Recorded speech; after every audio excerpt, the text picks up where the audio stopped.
Le dernier plan de Poutine pour renverser la situation en Ukraine. En faisant appel aux troupes nord-coréennes. Oui. Après avoir épuisé ses propres combattants aguerris, il recrute des soldats de Corée du Nord, où l'expérience militaire implique souvent de bêcher des champs. Le plan est de les déguiser en soldats russes, et d'espérer que personne ne remarque. Mais voici le hic. Certains soldats nord-coréens déserteraient pour l'Ukraine avant même de tirer un coup de feu pour la Russie. Cette alliance désespérée pourrait-elle être le dernier faux pas de Poutine, celui qui finit par armer son ennemi? Et pourquoi la Corée du Nord risque-t-elle ses propres ressources, pour Poutine en premier lieu? La réponse se trouve en regardant de plus près comment Pyongyang bénéficie d'une Russie affaiblie. Selon l'Institut de Kiel pour l'économie mondiale, les pays de l'Organisation du Traité de l'Atlantique Nord ont fourni près de 240 milliards de dollars d'aide depuis le début de la guerre en février 2022 jusqu'à la fin d'août 2024. Les 240 milliards de dollars sont répartis entre l'aide économique directe et les dons en armes, munitions, équipements ou la formation des troupes ukrainiennes. En fait, le montant dépensé par l'Organisation du Traité de l'Atlantique Nord pour l'Ukraine se rapproche étroitement du budget militaire russe combiné des 3 dernières années. Et les résultats de ces dons n'ont été rien d'autre qu'impressionnants. Durant le premier semestre 2024, la Russie n'a pas réalisé d'avancées majeures en Ukraine, sur presque tous les fronts. L'invasion estivale de Kharkiv a été un échec total, entraînant la perte par la Russie de jusqu'à 70 000 troupes en moins de 2 mois. Les chars T-14, armata supposément modernes, se sont avérés ne pas être à la hauteur de la guerre des drones et des tactiques à longue portée que les deux pays ont développées et utilisées de manière extensive tout au long du conflit. Mais l'événement le plus marquant de la guerre est peut-être survenu début août, quand l'Ukraine a décidé de passer à l'offensive pour la première fois. Au début, l'armée ukrainienne, avec quelques centaines de soldats, a traversé la frontière vers la région russe de Koursk et a commencé à occuper le territoire. Malgré l'insistance du Kremlin sur un traitement rapide des envahisseurs, la réalité s'est avérée tout autre. En réalité, la Russie était totalement impréparée à ce que l'Ukraine parvienne à franchir ses frontières. Malgré les menaces de Poutine d'une riposte nucléaire si l'Ukraine utilisait des armes de l'Organisation du Traité de l'Atlantique Nord sur le sol russe, l'une de ses lignes rouges sécuritaires, l'Ukraine est entrée à Koursk sans tirer avec les armes fournies. L'absence de réaction rapide de la Russie a envoyé un message clair. Poutine bluffait depuis le début. Cela a posé des problèmes majeurs à la Russie. Pendant leur effort de guerre, la Russie s'est concentrée sur la préparation et l'équipement d'un maximum de soldats contractuels pour le combat en première ligne. Cela signifiait que les autres soldats disponibles que la Russie pourrait utiliser, les conscrits, étaient délaissés. Selon des entretiens avec des prisonniers de guerre capturés à Koursk, l'armée russe ne leur a donné que quelques semaines de formation de base avant de les envoyer à la frontière. Mais pourquoi la Russie ne voulait-elle pas utiliser ces conscrits?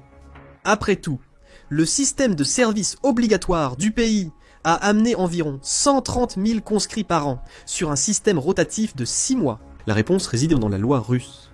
Après la guerre dévastatrice que l'Union soviétique a eue avec l'Afghanistan dans les années 1980, le bilan de 10 ans de conflit s'est élevé à des millions de morts, dont de nombreux conscrits. La pression interne a contraint l'Union des républiques socialistes soviétiques à annoncer que les conscrits ne seraient plus envoyés à l'étranger.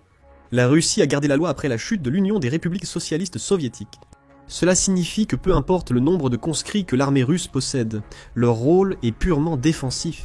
Et à cause de cela, ils n'ont pas été formés et équipés autant que les soldats engagés.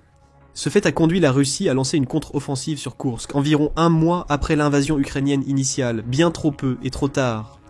Pire encore, la Russie, obligée d'utiliser ses conscrits sous-formés et de détourner des ressources du front, n'a pas réussi à repousser les Ukrainiens hors de Koursk. À la mi-octobre, des rapports des forces armées russes suggèrent que seule la moitié du territoire occupé a été repris. Cette progression glaciaire signifie qu'entre 120 000 et 200 000 Russes restent déplacés de force de la région de Koursk, ce qui pourrait aggraver les problèmes pour le gouvernement russe. La situation désastreuse à Koursk a poussé Poutine à chercher des réponses.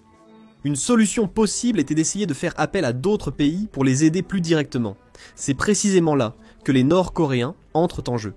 La Corée du Nord est l'un des rares pays qui a été un allié à long terme de la Russie et de la Chine, qui sont elles-mêmes alliées. Tout au long de l'effort de guerre russe, la Corée du Nord a pris de l'importance, et pour de bonnes raisons. La Corée du Nord a été rebâtie presque entièrement, grâce aux dons, à l'aide militaire et économique de la Chine et de la Russie. La majorité de l'équipement militaire du pays provient d'armes soviétiques, utilisées directement ou après modification. En outre, le pays possède des systèmes de production de missiles balistiques et de munitions d'artillerie assez avancés, car la guerre à longue portée est pratiquement son seul moyen de rester une menace importante pour son voisin du Sud. La Corée du Nord a tenté plus de 30 lancements de missiles en 2023 et un record de 64 tests en 2022. Près de la moitié de ces lancements ont complètement échoué. On suppose que les missiles manquent de puissance de feu significative et de capacité défensive. Il n'y a donc pas de réelle inquiétude pour l'instant. Mais cela a tout de même fait du pays l'un des testeurs de missiles balistiques les plus prolifiques. La capacité de la Corée du Nord à fabriquer des armes et munitions compatibles avec l'équipement russe est préoccupante. Bien que la Russie ait prouvé que son armée n'est pas tout à fait au niveau technologique nécessaire pour menacer sérieusement l'organisation du traité de l'Atlantique Nord, l'une de ses meilleurs atouts est sa technologie d'artillerie. Les plateformes d'artillerie automotrices les plus modernes, comme le 2S-19, surpassent leurs homologues occidentaux à peu près à tous égards. Pour commencer, les armes russes ont généralement un bien meilleur taux de tir soutenu, les derniers modèles visant environ 10 tirs par minute. En comparaison, les armes occidentales tirent généralement entre 4 et 6 coups par minute. Deuxièmement, la Russie a accumulé son artillerie pendant des années, et c'est l'un de leurs rares types d'armes qui n'est pas devenu obsolète aussi rapidement que les autres. Considérant que certaines estimations suggèrent que la Russie a perdu jusqu'à 20 000 pièces d'artillerie pendant la guerre, mais en a encore beaucoup, il est facile de comprendre pourquoi de grands nombres pourraient fonctionner pour la stratégie. Avec assez d'artillerie déployée, nul besoin d'une grande précision ou d'obus perforants haut de gamme. Un barrage constant d'artillerie s'abattant sur le champ de bataille rendra les troupes ukrainiennes incapables de lancer une contre-offensive sérieuse. C'est précisément cette tactique qui est l'une des principales raisons pour lesquelles la Russie a pu maintenir le contrôle sur le territoire occupé dans le Donbass et avancer lentement, même à un rythme glacial. L'Ukraine pourrait avoir des armes plus avancées et utiliser intelligemment des drones kamikazes pour neutraliser l'artillerie russe. Mais pour l'instant, la Russie a l'avantage numérique. Mais malgré le fait que les deux côtés obtiennent les mêmes drones de Chine, le pays prête également sa technologie anti-drone à la Russie. Pendant ce temps, les drones ukrainiens ont un taux de réussite terrible, avec environ seulement un drone sur 10 qui atteint sa cible, et cela laisse l'artillerie russe libre de semer le chaos sur le champ de bataille. En Corée du Nord, la production d'obus d'artillerie compatibles avec les armes russes a été augmentée.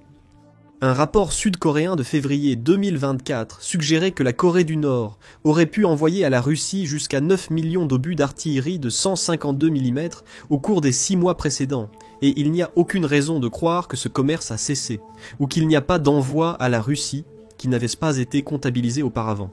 Autrement dit, la Corée du Nord a permis à la Russie de rester pertinente dans la guerre en consolidant l'un de ses rares atouts. Mais que retire la Corée du Nord de cet accord ? Bien que les accords entre la Russie, la Chine et la Corée du Nord restent secrets, le scénario le plus probable est que la Russie envoie des vivres et d'autres fournitures essentielles à la Corée du Nord en contrepartie. Pour aggraver les choses, la Corée du Nord et la Russie ont signé en juin un pacte de défense mutuelle promettant de défendre mutuellement leurs frontières.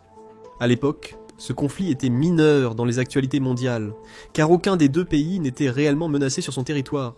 Mais ensuite, l'invasion susmentionnée de Koursk a eu lieu. En apparence, Poutine utilise maintenant cela comme une opportunité pour impliquer encore plus la Corée du Nord dans la guerre.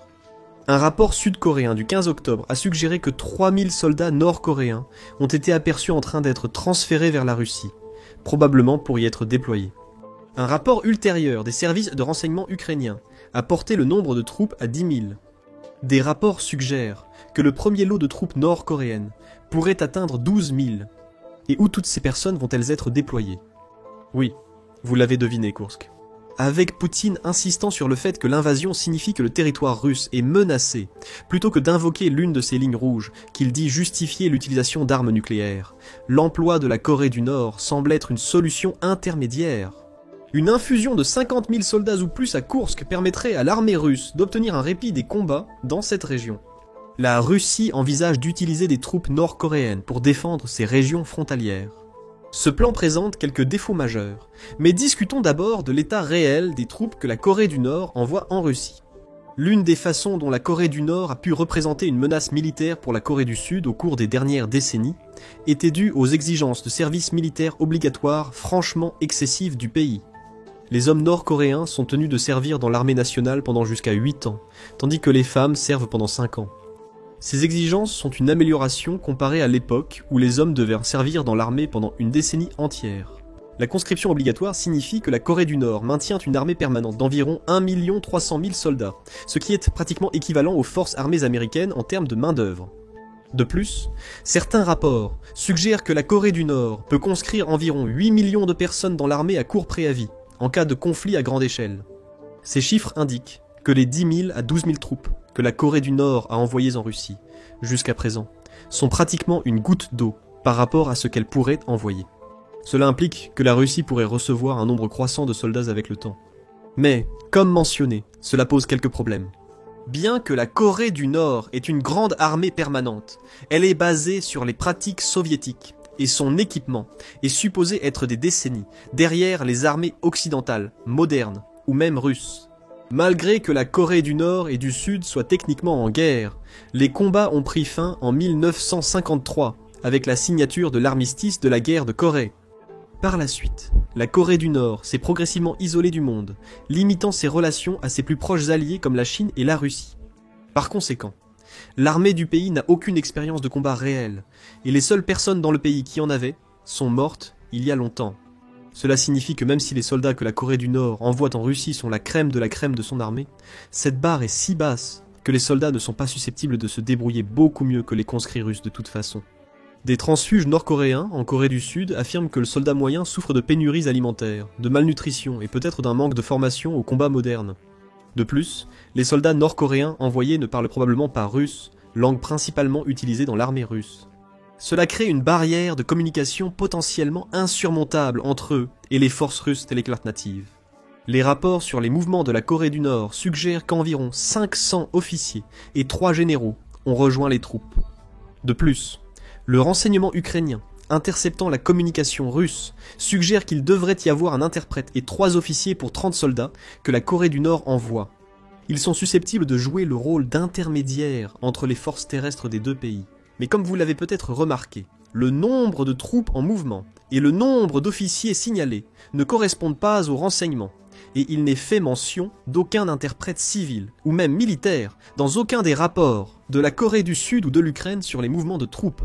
Cela signifie que l'armée russe pourrait encore s'attendre à l'arrivée de plus de troupes de Corée du Nord, ou devoir retirer certains de ses propres hommes d'autres unités pour servir d'officiers supérieurs, ou d'interprètes aux nouvelles forces. L'absence de communication entre les soldats russes et nord-coréens sur le terrain compromet probablement leur efficacité. La Corée du Nord interdit généralement à ses citoyens de quitter le pays sans mesure pour les garder attachés à la patrie. Pour les diplomates, cela signifie généralement qu'un membre de la famille restera en Corée du Nord en tant qu'otage non officiel. Les mesures préventives sont sûrement encore plus strictes pour les soldats se rendant en Russie. Un rapport du Centre d'études internationales et stratégiques suggère que les soldats sont probablement triés sur le volet pour être les plus loyaux envers le pays, ou avoir des liens significatifs qui rendraient une mauvaise conduite, c'est-à-dire la désertion potentiellement dévastatrice. Selon le rapport, les troupes pourraient être accompagnées de responsables du Parti des travailleurs de Corée, le parti au pouvoir en Corée du Nord. Les officiels auraient l'autorité de suivre chaque mouvement des troupes, documentant leur apparence, leur comportement, leur préparation au combat, et encore plus important, s'ils prévoient de ramener des objets ou des connaissances chez eux. Le dernier élément est crucial pour la Corée du Nord. Empêcher les citoyens d'accéder à des connaissances extérieures n'est qu'une des façons dont le pays a maintenu une emprise sur la population. Et les nouvelles interactions entre les Nord-Coréens et les Russes pourraient avoir exactement l'effet inverse. Pour contrer cela, le Centre pour les études internationales et stratégiques suggère que les soldats pourraient être envoyés dans des camps de réindoctrination pour réaffirmer leur loyauté envers le pays avant de retourner en Corée du Nord. Mais qu'en est-il des hommes eux-mêmes ? Quelle est la probabilité qu'ils soient réellement prêts à aller en Russie pour combattre pour une autre armée ? Il y a plusieurs manières d'aborder ces interrogations.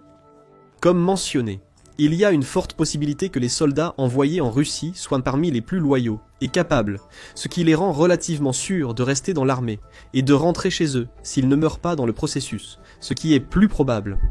Pour ces troupes, aller en Russie est une chance unique de quitter la Corée du Nord, d'obtenir du prestige et un meilleur statut social, avec de meilleures perspectives d'emploi à leur retour. Même les familles des victimes de la guerre en Russie pourraient bénéficier d'importants avantages, de respect social et de privilèges. De plus, travailler à l'extérieur du pays donnera à ces personnes l'opportunité de gagner beaucoup plus qu'ils ne pourraient le faire chez eux. Selon des entretiens avec d'anciens transfuges, le soldat moyen gagne moins d'$1 par jour. Oui, c'est bien ça, $1 seul. L'accord avec la Russie où le pays versera le salaire d'un soldat russe régulier à la Corée du Nord, stipule que seulement 10 à 15% de cela sera donné aux soldats. Même alors, une année sur le champ de bataille rapportera à un soldat entre 1500 $ et 2500 $, ce qui est pratiquement une fortune en Corée du Nord. Cela pourrait inciter davantage de jeunes Nord-Coréens à servir volontairement en Russie, bien qu'ils soient probablement surveillés en permanence par leurs autorités. La chance de découvrir un autre pays et de gagner beaucoup plus d'argent qu'à la maison est pratiquement un appel de sirène. Bien sûr, il y a aussi la question du danger inhérent qui accompagne le service aux côtés de l'armée russe. Les premiers rapports de l'armée ukrainienne ont suggéré que certains Nord-Coréens voient déjà des opérations de combat à Koursk, et peut-être même en dehors de la région. Les soldats nord-coréens semblent avoir du mal en Ukraine, en raison d'un terrain inconnu, de barrières linguistiques et d'un manque d'expérience et de formation, ce qui n'a pas impressionné les Ukrainiens après avoir vu leurs performances. Selon les rapports, la Russie a fourni des uniformes russes aux soldats nord-coréens, pour qu'ils se fondent parmi les Russes natifs. Les engagements avec ces soldats ont été à petite échelle, les renseignements militaires suggérant que c'est une façon de tester les défenses ukrainiennes mises en place dans la région et le potentiel de combat réel des nouvelles troupes. Bien que les pertes parmi les soldats nord-coréens restent à calculer précisément, des rapports de l'armée ukrainienne confirment que plusieurs hommes nord-coréens sont déjà morts en combattant pour la Russie, et que d'autres risquent de mourir si l'alliance entre la Russie et la Corée du Nord se poursuit. Cela amène le deuxième type de soldat qui pourrait être venu de la Corée, le déserteur prévu. Selon des rapports de Suspilna, une entreprise de diffusion ukrainienne, au moins 18 hommes nord-coréens ont déserté leur poste à Koursk. Cela pourrait être le résultat direct du fait que les soldats sont confrontés à la dure réalité de la lutte dans une guerre moderne. Bien sûr, cela pourrait être un événement complètement indépendant, où les soldats utilisent le redéploiement lui-même comme une opportunité pour faire défection du pays. Historiquement, la plupart des défections nord-coréennes se faisaient par les frontières chinoises et russes, la zone démilitarisée entre les deux Corées étant quasi infranchissable. Toutefois, la Chine et la Russie ont des lois exigeant le retour de tout déserteur nord-coréen capturé. Pourtant, les déserteurs prennent leur chance en franchissant la frontière nord de la Corée du Nord. De là, ils entrent dans des pays comme la Mongolie au nord de la Chine, ou la Thaïlande, le Vietnam, le Laos et le Cambodge au sud. Mais pour les déserteurs nord-coréens, la destination finale est bien plus proche, la Corée du Sud. C'est la raison pour laquelle ils tentent d'entrer sur le territoire de certains voisins chinois évoqués plus tôt. Comparé à la Chine, ces pays sont plus accueillants envers les déserteurs nord-coréens. Plutôt que de les déporter en Corée du Nord, ils sont transférés en Corée du Sud. La plupart des anciens soldats ayant demandé à rejoindre l'armée ukrainienne ont en réalité fait défection de la Corée du Nord, probablement la façon la plus courante de le faire. Toutefois, la guerre en Ukraine a offert une opportunité assez singulière. Comme nous l'avons dit, les troupes que la Corée a envoyées en Russie sont probablement extrêmement loyales envers le pays. Ajoutez à cela le fait que les officiels nord-coréens pourraient suivre leurs moindres mouvements, voire prendre leurs familles en otage pour empêcher les tentatives d'évasion, et il est incertain de savoir combien de soldats envisageraient de déserter de Koursk. S'ils le font, il n'y a vraiment aucun précédent pour les Nord-Coréens franchissant la frontière russe vers l'un de ces pays voisins. Comme les voisins occidentaux de la Russie sont membres de l'organisation du traité de l'Atlantique Nord, la Biélorussie ou l'Ukraine, et que Koursk est proche de la frontière ukrainienne, il appartiendrait aux autorités ukrainiennes de décider du sort de tout déserteur qui réussirait à passer. Il y a aussi la question de l'Ukraine, qui détient encore une part importante de territoire occupé dans la région de Koursk. Malgré l'arrivée de soldats nord-coréens, entraînés remplaçant les conscrits russes, il est incertain que cela aide grandement la Russie à mener une contre-offensive fructueuse dans la région frontalière. Selon un rapport de la British Broadcasting Corporation du 11 novembre, le ministère de la Défense ukrainien estime que la Russie a déployé environ 50 000 soldats dans la région de Koursk pour tenter de reprendre le contrôle. Parmi ces troupes, au moins 10 000 pourraient être les Nord-Coréens mentionnés précédemment. Le nombre réel de soldats nord-coréens déployés activement à Koursk est incertain. Comme nous l'avons mentionné plus tôt, l'Ukraine a fréquemment signalé que la Russie habille ses Nord-Coréens en tenue militaire russe, les rendant pratiquement indiscernables des soldats russes de loin. Quoi qu'il en soit, des milliers de soldats nord-coréens engagés aux côtés des troupes ukrainiennes conduiront probablement à une victoire de l'Ukraine. Cela est dû au fait que l'armée ukrainienne a déjà plus de quelques années d'expérience de combat réel et a créé des modes détaillés de guerre moderne, y compris les opérations de drones, pour lesquelles la Corée du Nord est peu susceptible d'être préparée. Les affrontements pourraient entraîner l'anéantissement quotidien de pelotons de soldats nord-coréens. Selon les chiffres publiés par le ministère de la Défense ukrainien, la Russie est estimée perdre plus de 1200 soldats chaque jour. Même si seulement une partie de ces pertes concerne la région de Koursk, les troupes nord-coréennes pourraient quasiment disparaître dans les mois à venir. Au pire, ils pourraient disparaître en quelques semaines. C'est là que les anciens transfuges nord-coréens se rendant en Ukraine espèrent faire une différence. En rejoignant l'armée ukrainienne comme volontaires, ils pourraient intégrer les troupes à Koursk ou celles en première ligne dans le Donbass. Bien que la plupart des 200 anciens militaires ne soient probablement plus aptes au service, ils pourraient utiliser leur expérience de l'armée nord-coréenne d'autres façons. Un porte-parole nord-coréen a déclaré que leur présence en Ukraine serait une arme psychologique utilisable contre les Nord-Coréens en Russie. Il pourrait illustrer les avantages pour les soldats nord-coréens, osant déserter et passer du côté ukrainien. Les volontaires pourraient agir en tant qu'interprètes et diffuser des messages qui ciblent spécifiquement les membres nord-coréens de l'armée russe. Cela engendrerait une double perte pour la Russie. Des transfuges nord-coréens travaillant pour l'Ukraine tentent de persuader leurs compatriotes stationnés à Koursk de quitter l'armée russe, ce qui pourrait compromettre les plans de la Russie de reprendre la région avec des forces étrangères. Mais surtout, cela montrerait aux Russes que les soldats nord-coréens pourraient ne pas être aussi fiables pour eux qu'il n'y paraît initialement. Cela pourrait nuire à la relation entre la Russie et la Corée du Nord, avec des conséquences dévastatrices pour les deux pays. L'accord de défense mutuelle entre les pays repose sur le fait que la Corée du Nord peut offrir quelque chose de précieux à la Russie. Avant le déploiement des troupes nord-coréennes à Koursk, cette valeur consistait en des envois réguliers de munitions d'artillerie. La Russie est soupçonnée d'avoir envoyé des vivres essentiels à la Corée du Nord en guise de réponse. Pour les soldats eux-mêmes, la Russie paie probablement beaucoup plus, étant donné qu'il y a des rapports qu'elle paie à la Corée du Nord plus de 200 millions par an pour les 10 000 soldats et envoie jusqu'à 700 000 tonnes métriques de riz. Si ces soldats finissaient par ne pas se battre du tout pour la Russie, alors la Russie aurait effectivement gaspillé l'argent et l'effort de les conscrire et de les transporter de la Corée du Nord à Koursk. Pire pour Poutine, les soldats nord-coréens qui font défection en Ukraine pourraient être éligibles pour servir dans la Légion internationale ukrainienne, bien que peu probable, renforçant l'armée ukrainienne aux dépens de la Russie. La perte monétaire que la Russie devrait absorber pourrait amère l'accord entre les deux pays. Si un précédent montre que les troupes nord-coréennes ne sont pas fiables et loyales envers la Russie, alors cette dernière n'a aucune garantie que les prochains soldats ne se comporteront pas de façon similaire.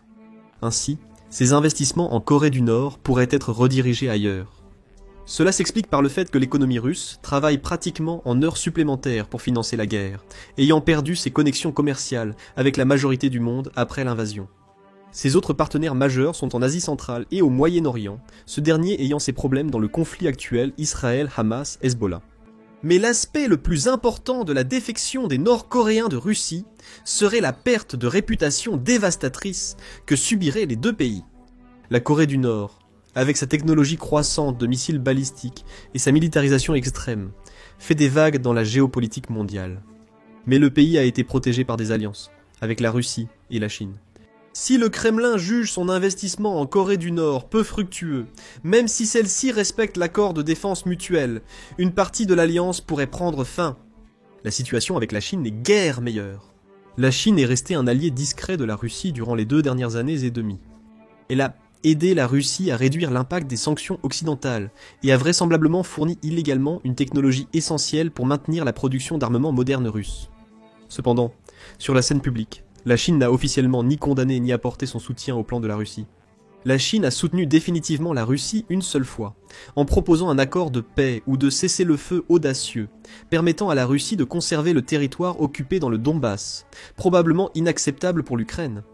La Chine sait que son alliance avec la Russie est fragile. Après plus de 30 mois de guerre, la Russie perd sa capacité à canaliser ses ressources naturelles vers la Chine, un accord commercial sur lequel repose l'ensemble des relations sino-russes, plus que sur une camaraderie géopolitique. Et si la guerre en Russie continue de faire rage, les pays qui ont coopéré avec la Chine pourraient commencer à se tourner vers l'organisation du traité de l'Atlantique Nord, ou ses alliés. À long terme, cela pourrait coûter à la Chine de précieux accords commerciaux. La présence de troupes nord-coréennes en Russie complique encore les choses. Tant que ces troupes restent à Koursk, Poutine est techniquement justifié à appeler à un accord de défense mutuelle entre la Russie et la Corée du Nord.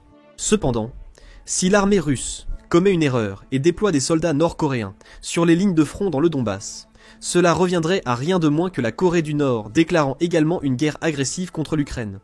Cela pourrait éventuellement mettre l'organisation du traité de l'Atlantique Nord sur la voie pour faire de même, envoyant directement sa propre armée en Ukraine en réponse, ou augmentant ses dons d'équipements militaires au pays.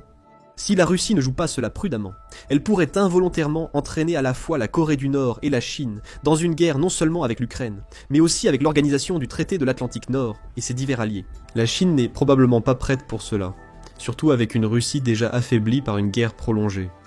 En conséquence, la Chine pourrait reconsidérer son alliance avec la Corée du Nord. L'avenir de la Corée du Nord est incertain si elle perd le soutien de la Russie et de la Chine suite à son implication directe dans le conflit ukrainien. La Corée du Nord et la Corée du Sud demeurent techniquement en guerre depuis la guerre de Corée. Malgré l'orientation défensive de l'armée sud-coréenne jusqu'à présent, les agressions flagrantes de la Corée du Nord ne passeront probablement pas inaperçues.